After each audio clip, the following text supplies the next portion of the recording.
रहमतुल्लाहि व बरकातुहू। बिस्मिल्लाहिर रहमानिर रहीम।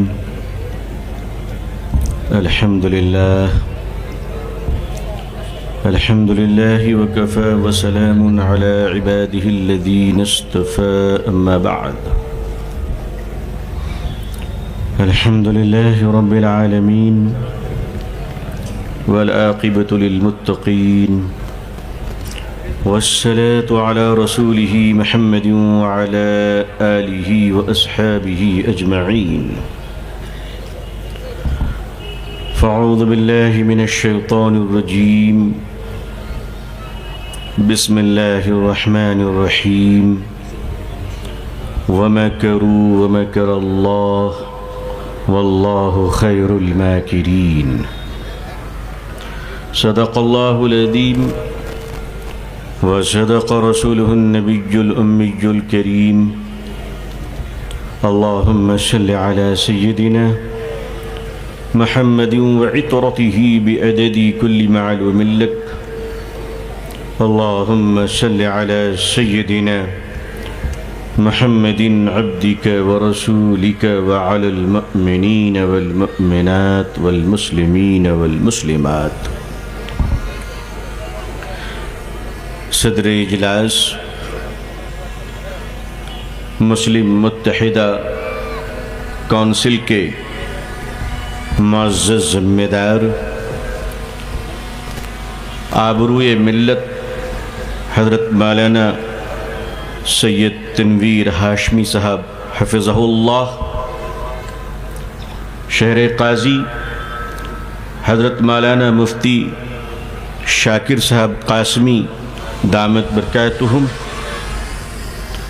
और मुख्तलिफ़ इदारों के, तंज़ीमों के, मकातिब फ़िक्र के रूहानी कायदीन, जमात इस्लामी, जमीयतुल उलमा, जमीयत अहले हदीस, मसलके देवबंद, उलमाए अहले सुन्नत, तबलीगी जमात और हिंदुस्तान में वो तमाम लोग जो एक अल्लाह पर यकीन रखते हैं और नबी करीम सल्लल्लाहु अलैहि वसल्लम को अल्लाह का आखिरी रसूल मानते हैं।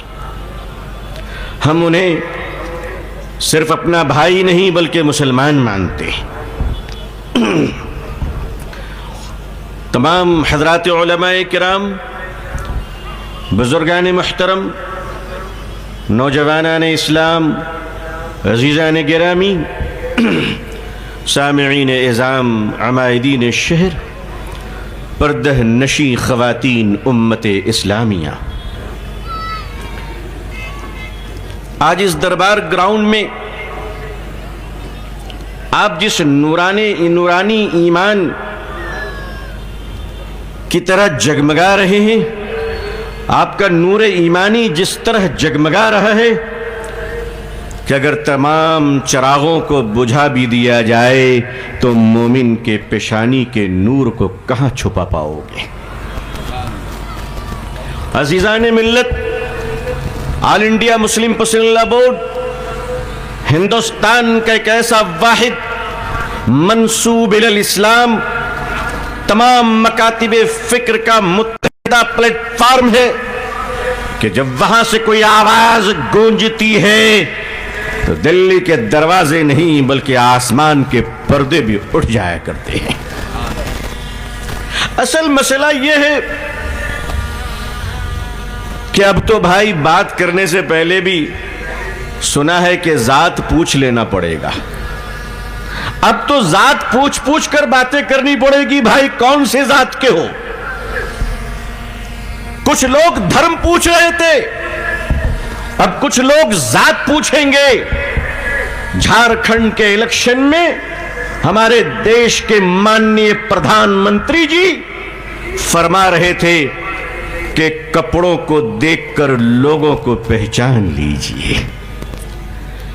सऊदी अरब में आप गले मिल रहे थे, हमको पता ही नहीं चल रहा था कौन इधर है कौन उधर है। वाह वाह वाह वाह। कुर्ता पैजामा लिबासी ऐसा है जितना भी अच्छा कुर्ते पैजामे से जितना भी चिढ़े, लेकिन कुर्सी पे बैठते वक्त यही पहनना अच्छा लगता है लोगों को। कहते साहब यही पहन ले। शेरवानी को गाली देने वालों की भी परेशानी है कि वो भी शेरवानी पहनते हैं। तहजीबें अजीजान मिल्लत, तहजीब एक जिंदा कौमों की निशानी होती है जिसे सरकार के कानून मिटाया नहीं करते और वो मिटाने की जुर्रत भी नहीं रखते। हमारे यहां नाम बदलने का बड़ा फैशन चल पड़ा है। बचपन से तो हम बीजापुर ही सुनते थे, सुना है कि आजकल ये विजयपुरा।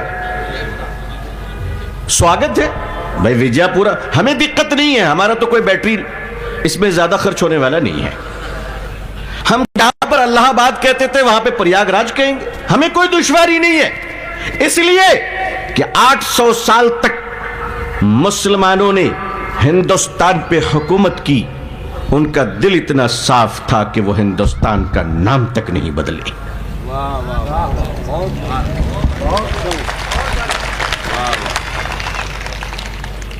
अब असल में सारा काम वो लोग करके जा चुके हैं, तो 8-9 साल वाले क्या करेंगे भाई, आप बताइए।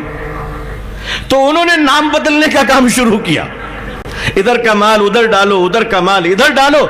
मैं कहता हूं अगर नाम बदलने का इतना शौक है तो हमारी दुश्मनी में ही सही, हमें चिढ़ाने के लिए सही, कभी अपने बेटों का नाम अबू जहल क्यों नहीं रख लेते?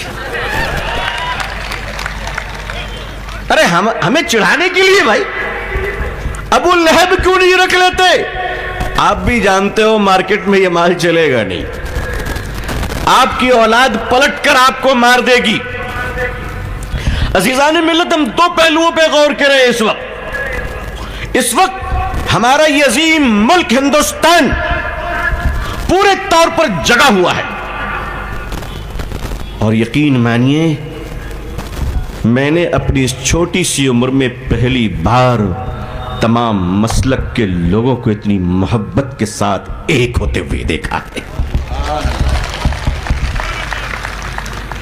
क्या इसके लिए हम हजरत नरेंद्र मोदी साहब का शुक्रिया अदा नहीं करेंगे? अरे देखिए, अच्छी बात तो अच्छी बात ही है ना, बोले एक बार शुक्रिया अदा करेंगे कि नहीं करेंगे? माननीय प्रधानमंत्री जी, खुदा आपकी उम्र में लंबी बरकत दे, आप जीते रहें और हम सब गले मिलते रहें। सिर्फ मुसलमान एक नहीं हुए हैं। 1947 में भारत का बंटवारा हुआ था, 2014 से 25 तक में आपने दिलों के बंटवारे करने की कोशिश की। मैं आपसे कहता हूं कि अगर पाकिस्तान के आतंकवादियों ने पहलगाम पर हमला कर भारत की एकता पर हमला किया है, अगर आप बदला नहीं ले सकते तो तारीख तय कीजिए, हम भारतवासी हिंदू मुसलमान पाकिस्तान में घुसने को तैयार हैं।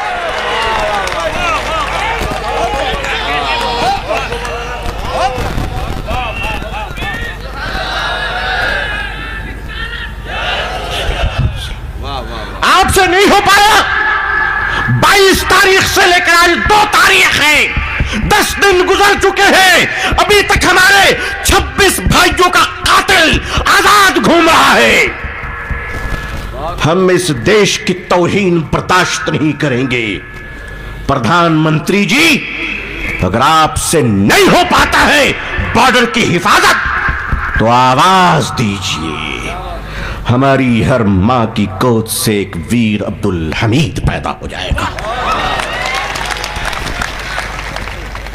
आपने हमें रिजर्वेशन नहीं दिया, हमने आपको एपीजे अब्दुल कलाम दिया है। आपने हमारे हाथों से, अरे आपने कहा था कि मुसलमानों के बच्चे पंचर बनाते हैं। एक बार छूट दे दीजिए ना, पाकिस्तानियों का भी पंचर ठीक करके आ जाएंगे। हमारा मिसाइल बनाना आपको नजर नहीं आता?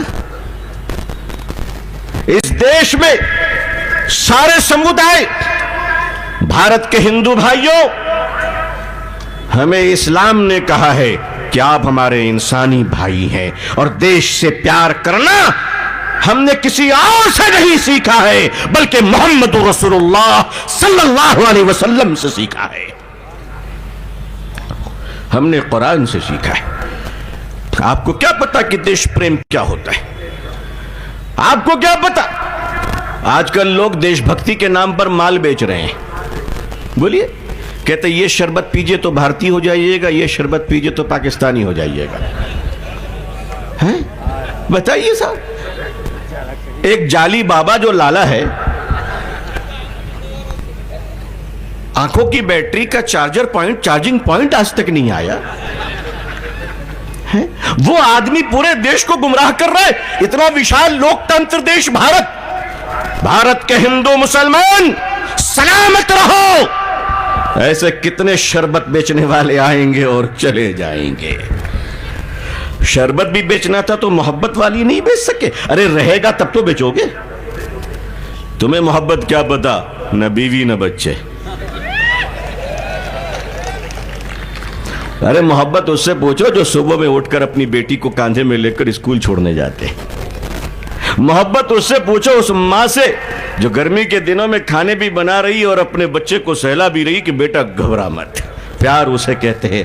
आपको क्या मालूम मोहब्बत क्या चीज होती है, प्यार क्या चीज होती है? शरबत बेचने पर भी देशभक्ति के नाम पर चाइनीज माल बेचे जा रहे हैं और कहा जा रहा है ये शरबत पियोगे तो मस्जिद बनेगी, ये शरबत पियोगे तो फला चीज बनेगा। हिंदुस्तान की पहली मस्जिद कौन सी है, इस पर तो इख्तलाफ है, लेकिन इस पर कोई इख्तलाफ नहीं है कि हिंदुस्तान की पहली मस्जिद एक हिंदू राजा ने बनाया था।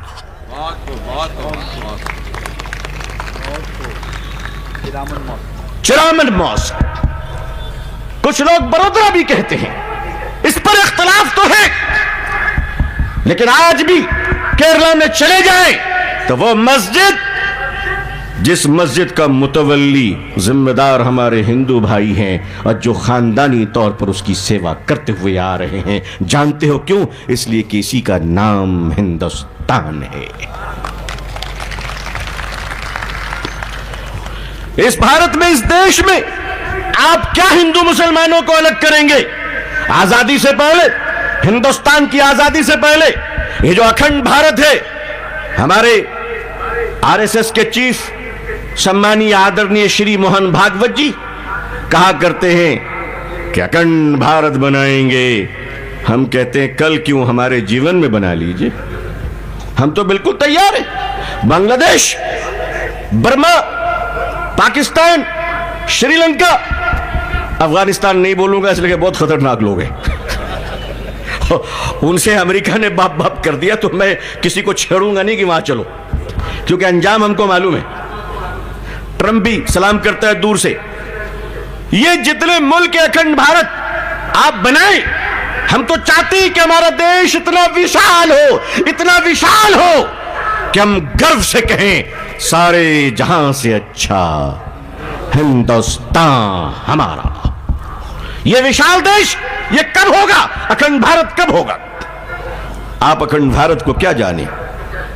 हमसे पूछिए अखंड भारत का मतलब क्या होता है, हम आपको बताते हैं। अखंड भारत का मतलब यह है कि जब ये भारत सारा एक था तो एक अखंड भारत में जो कुरान पढ़ने के लिए हमारी मस्जिदों में पहुंचता था, जो कुरान करीम की तिलावत के लिए हमारे घरों में पहुंचता था, जो कुरान मदरसों में पहुंचता था, जिस कुरान को हमारे उलमा, सूफी, बुजुर्गान दीन, अकाबिरीन, उलमा, सल्फ सालिहीन, मदरसे के तलबा, घर की माएं बहनें, हाफिज कुरान, जिस कुरान की तिलावत करते थे, जिस कुरान की तिलावत करते थे, दिल्ली के जामे मस्जिद से लेकर लाहौर की गलियों तक और कराची से लेकर बांग्लादेश के ढाका तक, जो सारा हिंदुस्तान था, रंगून से लेकर ये श्रीलंका तक, जो पूरा कुरान पहुंचता था, वो कुरान छापने वाला कोई मुसलमान नहीं बल्कि लखनऊ के नवल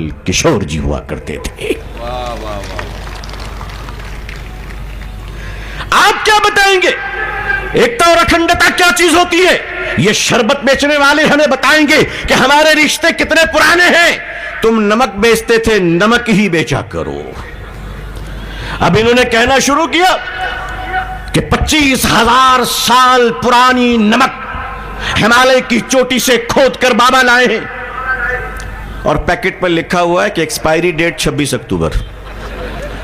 बताइए साहब, इससे अच्छा तो नमक वही थी जहां एक्सपायरी नहीं थी। हम इस मुल्क को किस तरफ ले जाना चाह रहे?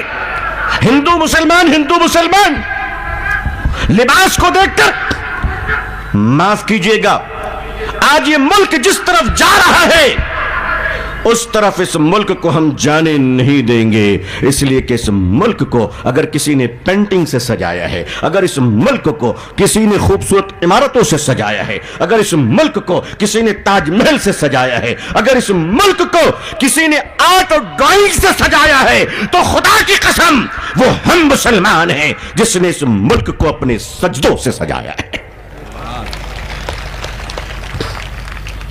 हम इस मुल्क को इस तरह से लुटने नहीं देंगे इंशाअल्लाह। कहिए इंशाअल्लाह। आज इस देश में क्या हो रहा है? जब चाहे आतंकवादी अंदर दाखिल हो जाए और हमारे भाइयों को, बहनों को धर्म पूछ पूछ कर मारकर चला जाए। ये धर्म पूछने वाले ने बड़ी ट्रेनिंग ली है।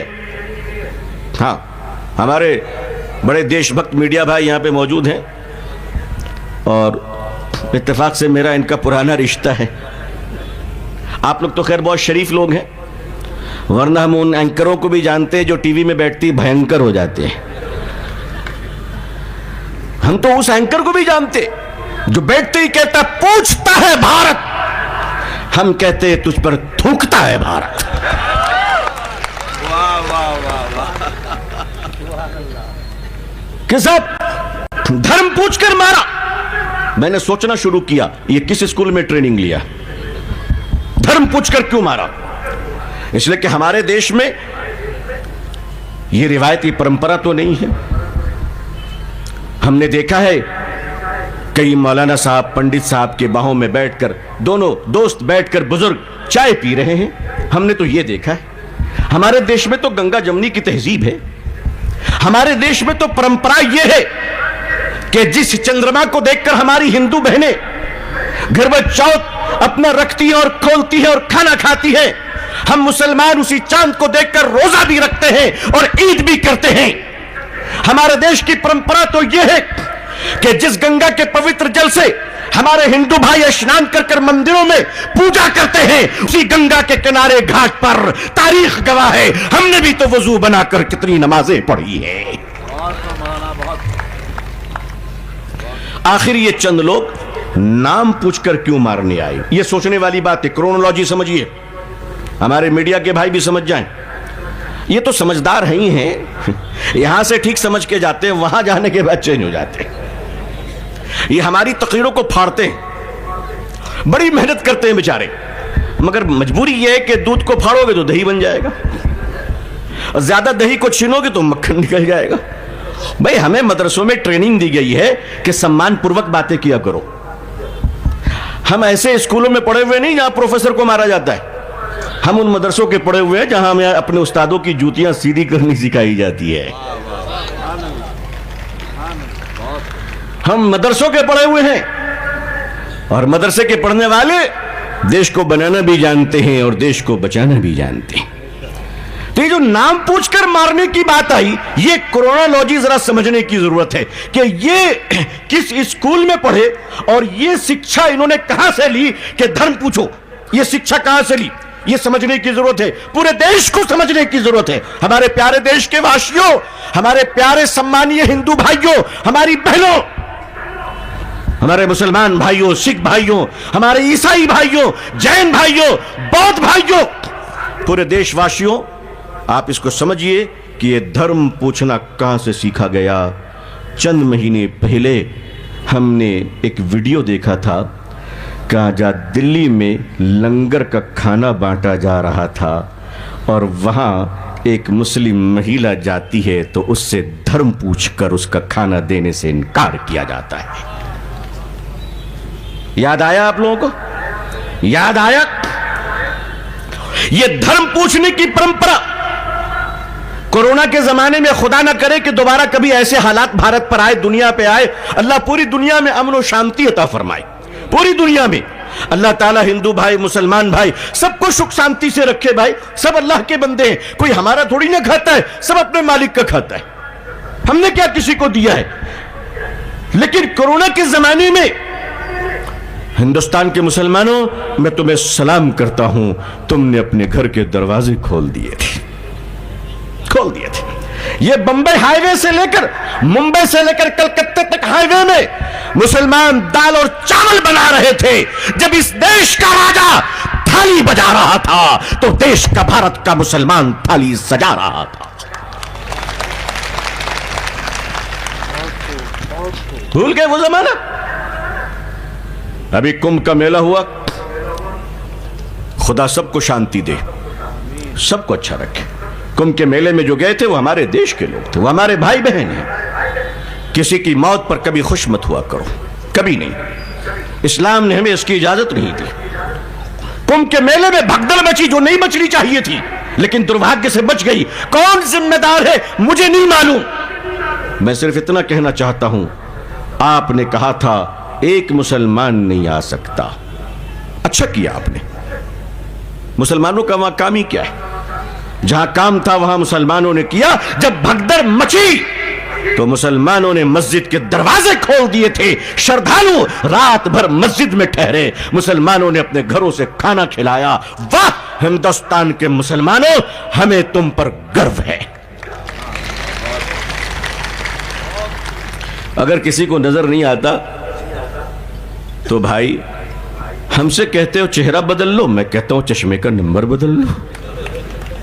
और क्या ज्यादा बड़ी बात है? इस मुल्क में हिंदुस्तान की वफादारी पे बात की जाती है कि मुसलमानों की वफादारी क्या है। कभी मोहब्बत से देखा ही नहीं आपने हमारी वफादारी क्या है। हजरत मौलाना फजल हक खैराबादी रहमतुल्लाह अलैह बड़े आलिम गुजरे हैं, बड़े बुजुर्ग गुजरे हैं। भारत के स्वतंत्रता सेनानियों में शामिल थे, देश की आजादी के लिए लड़ाई लड़ रहे थे। अंग्रेजों ने गिरफ्तार किया और काला पानी की सजा देने के लिए अंडमान भेज दिया। वहां आप जेल में थे, अंग्रेज की जालिम अदालत ने सजाए मौत दी और कहा मौलाना फजल हक भारत को आजाद करना चाहते हो, हम तुम्हें जिंदगी से आजाद करना चाहते हैं। मौलाना मुस्कुरा दिए कि वाह कुछ तो काम आ सका, मैं अपनी मिट्टी के कुछ तो काम आ सका। अंग्रेज ऑफिसर को यह बात बहुत बुरी लगी कि मौत का फैसला सुनकर ये मौलवी मुस्कुरा रहा है, आखिर ये किस मां की दूध पीकर आया है। भाई हमने नाचने वाली माओ का दूध नहीं, तहज्जुद पढ़ने वाली माओ का दूध पिया है। हमारी माओ ने हमें क्या दर्श दिया है। हजरत मौलाना फजल हक खैराबादी रहमतुल्लाह अलैह मुस्कुराते हैं। अंग्रेज जज को यह बात बुरी लगती है। अंग्रेज जज ने नाई को बुलाया और कहा मौत से पहले इनकी दाढ़ी को काट दो, शेविंग कर दो।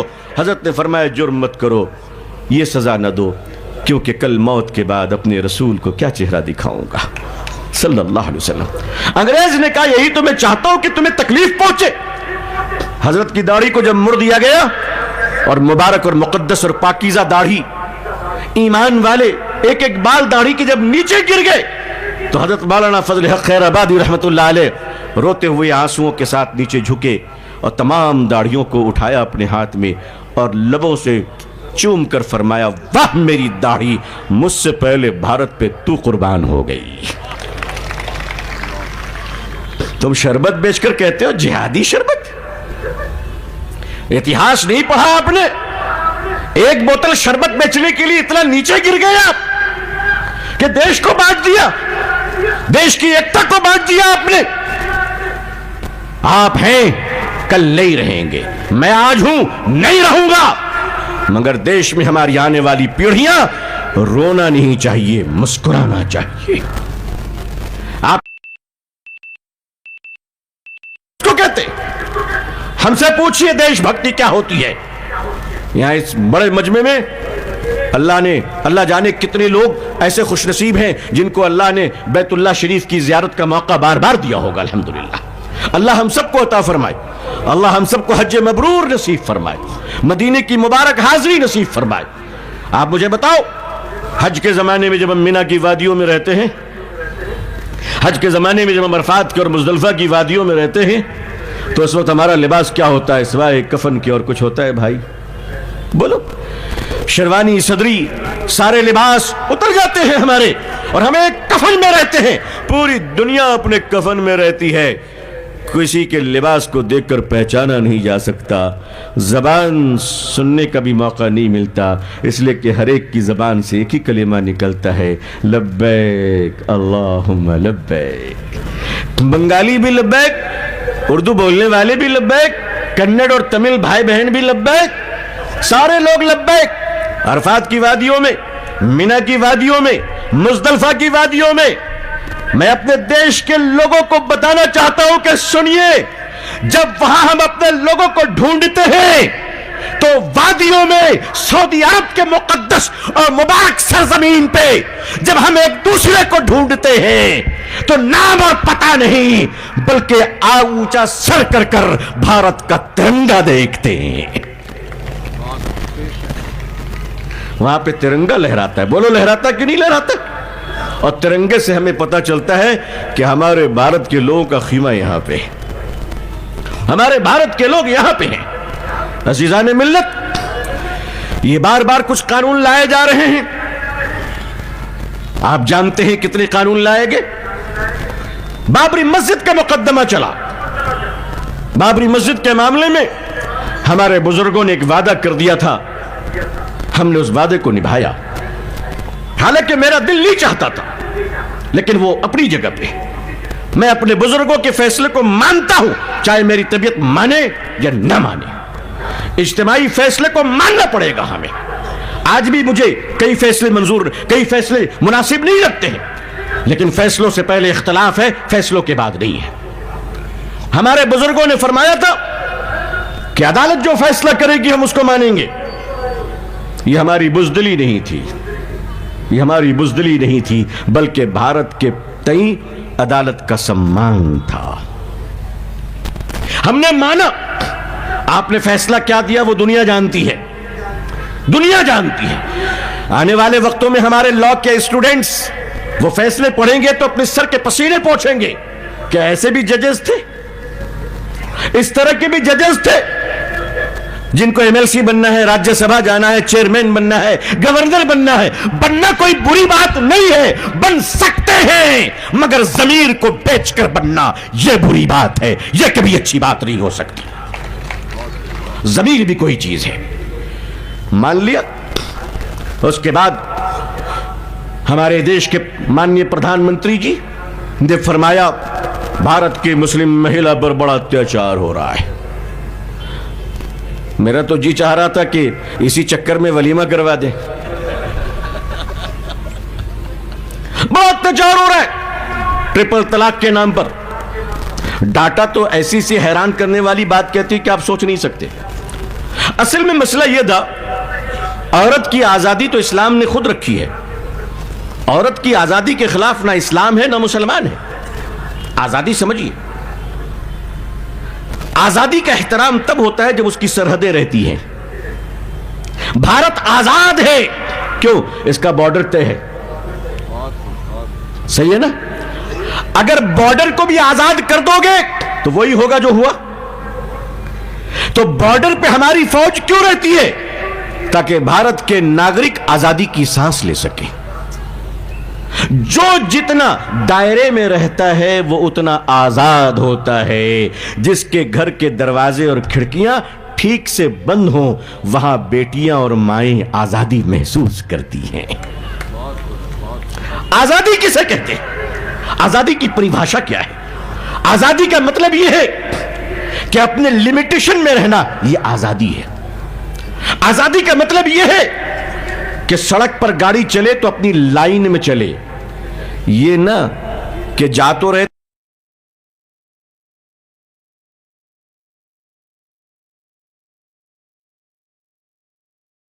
मस्जिदें देखते ही जो है पता नहीं क्या। ये आजादी नहीं है। पिंजड़े में बंद कबूतर को आजादी मिलनी चाहिए। पिंजड़े में बंद कबूतर को आजादी मिलनी चाहिए। लेकिन अगर दरवाजा खोलने वाली बिल्ली हो तो फिर अंदर ही रहना बेहतर है, बाहर नहीं। वो लोग आज नारियों की आजादी की बात करते हैं, वो लोग मुसलमान की बेटियों की आजादी की बात करते हैं, जिनके यहां दिन के उजाले में बलात्कार होता है। बेटियों की इज्जत, तलाक बिल लाया गया। मैं शुक्रगुजार हूं कि हमारे बाज फिक़ही मकतबे फिक्र के लोग जो इसमें इख्तलाफ के बावजूद उन्होंने उम्मत के साथ इत्तेहाद का मुजाहरा किया। आपको सलाम पेश है मौलाना, सलाम पेश। फिक़ही इख्तलाफ है और रहेंगे, और सच बात यह है कि जहां दो दिमाग होते हैं वहां इख्तलाफ होता है, जहां दो दिमाग होते हैं वहां इख्तलाफ होता है। 100% इत्तेफाक तो सिर्फ पागलों में ही होता है। पागल लोग सब मुत्तफिक होते हैं, आपस में सारे एक होते हैं। उसके बाद बारी बारी चीजों मुसलमानों डिस्ट्रॉय करने लाने के लिए पूछता है कि भारत में कई करोड़ नौजवान बेरोजगार हैं। कहते हैं हाँ, ट्रिपल तलाक पर बिल लाने वाले। मारो घुटना फूटे सर। यानी अगर आप सवाल पूछेंगे तो आपको जवाब नहीं दिया जाएगा, बल्कि आपको दूसरे कामों में उलझा दिया जाएगा। हिंदू मुसलमान, हिंदू मुसलमान, हिंदू मुसलमान। अब चूंकि 2024 के चुनाव में एक नारा दिया गया था 400 पार, सुना था कि नहीं आपने? 400 पार। अब अगर माननीय चौकीदार जी आप 400 पार नहीं कर पाए तो क्या उसका बदला हमसे लीजिएगा? आप हमसे बदला लेंगे कि हम 400 पार क्यों नहीं कर पाए? इसको याद रखिए कि अब वक्फ पर आ गए। वक्फ की प्रॉपर्टी, वक्फ की प्रॉपर्टी, वक्फ की प्रॉपर्टी, और कहने लगे कि जहां मुसलमान वक्फ वाले हाथ रख दें, मुसलमान हाथ रखकर कहते हैं कि यह वक्फ की प्रॉपर्टी है तो यह वक्फ की हो जाएगी। आप मुझे बताइए कि यह पागलों के शहर में भी एक्सेप्टेबल नहीं है। अगर मैं लाल किला पे हाथ रख दूं वक्फ की प्रॉपर्टी हो जाएगी? वो इंडिया गेट पे हाथ रख दूं, हावड़ा ब्रिज पे हाथ रख दूं, हमारे कलकत्ते में एक मशहूर ब्रिज है, तो क्या वो वक्फ की प्रॉपर्टी हो जाएगी? नहीं।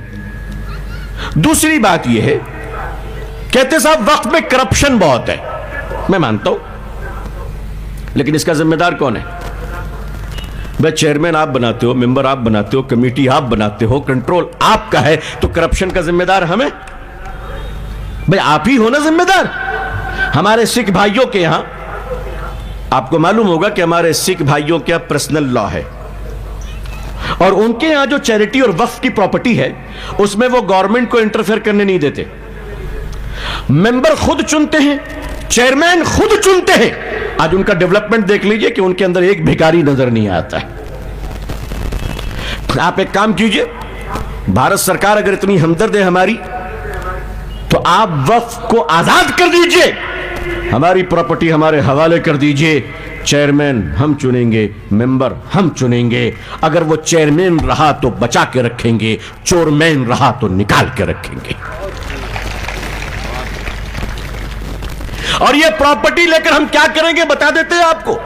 हम इस प्रॉपर्टी को डेवलप करेंगे, आपसे ग्रांट और फंड लेना बंद करेंगे, अपने बच्चों को खड़ा करेंगे और देश के निर्माण में इनको लगाएंगे।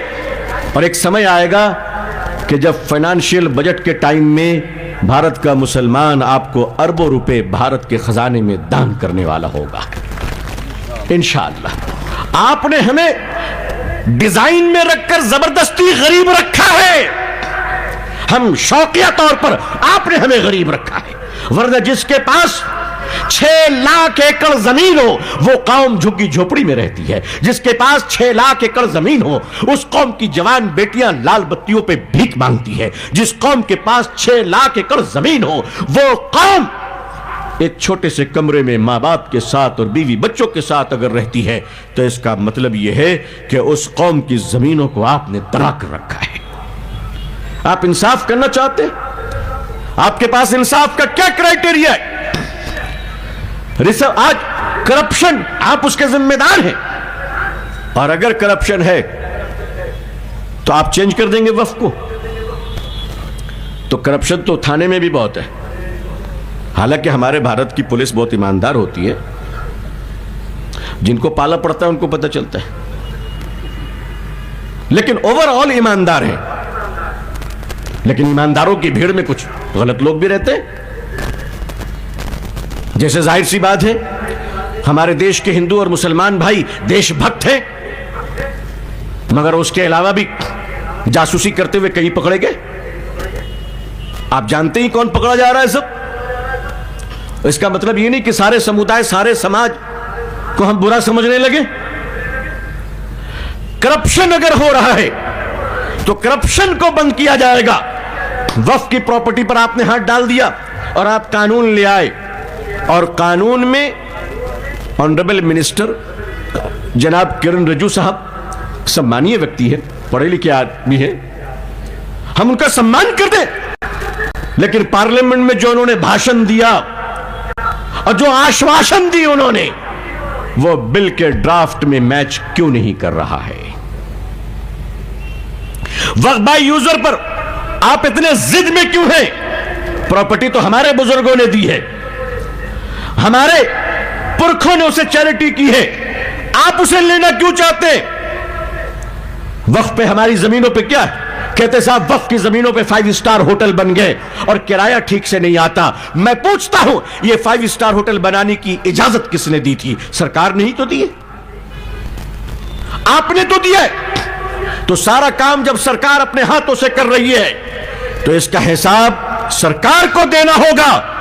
हम साफ साफ बता देना चाहते हैं। मैं मुबारकबाद देता हूं अपने ऑल इंडिया मुस्लिम पसंदीदा बोर्ड के बुजुर्गों को, उनके अराकीन को, हिंदुस्तानी अवाम को, मुसलमान भाई बहनों को, देश के शांतिपूर्ण और इंसाफ पसंद हिंदू भाइयों को, कि आपने डेमोक्रेसी में और जमहूरियत के दायरे में रहते हुए एक ऐसे रिवोल्यूशन और इनकलाब का नारा लगाया है और एक ऐसी क्रांति पैदा की है और एक ऐसा प्रोटेस्ट और पुरअमन पीसफुल एहतजाज का सिलसिला शुरू हुआ है कि हम साफ साफ कह देना चाहते हैं, अगर ऑनरेबल सुप्रीम कोर्ट से यह एक्ट रिजेक्ट हो गया हम सम्मान करेंगे, वरना लोकतंत्र के दायरे में रहते हुए उस दिन तक चैन से नहीं बैठेंगे जब तक कि काला कानून कुचल नहीं दिया जाता।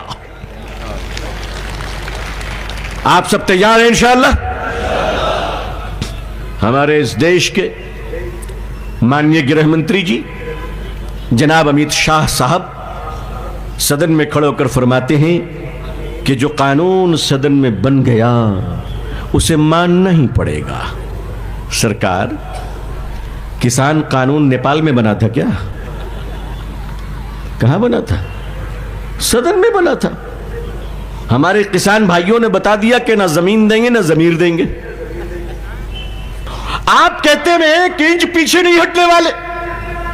एनआरसी के जमाने में, सीए के जमाने में हमारे माननीय श्रीमान जी ने कहा था, जितना जो करना है कर लो, 1 इंच हम पीछे नहीं हटने वाले। 1 इंच की बातें करते हैं। अंग्रेजों से पूछ लीजिए, जब जनता दौड़ाती है तो कितना पीछे जाना पड़ता है, कितना पीछे जाना पड़ता है। चुनाव देगा, लोग जीतेंगे, लोग हारेंगे। जो हारे उनका भी सम्मान है, जो जीते उनका भी सम्मान है। हम किसी एक विशेष पार्टी की बात नहीं करते। वो चुनाव की राजनीति अलग होती है, उसमें कौन किसके साथ खड़ा है उसका ये लोकतांत्रिक और डेमोक्रेटिकल राइट और हक है। हर पार्टी को इलेक्शन लड़ने का हक है।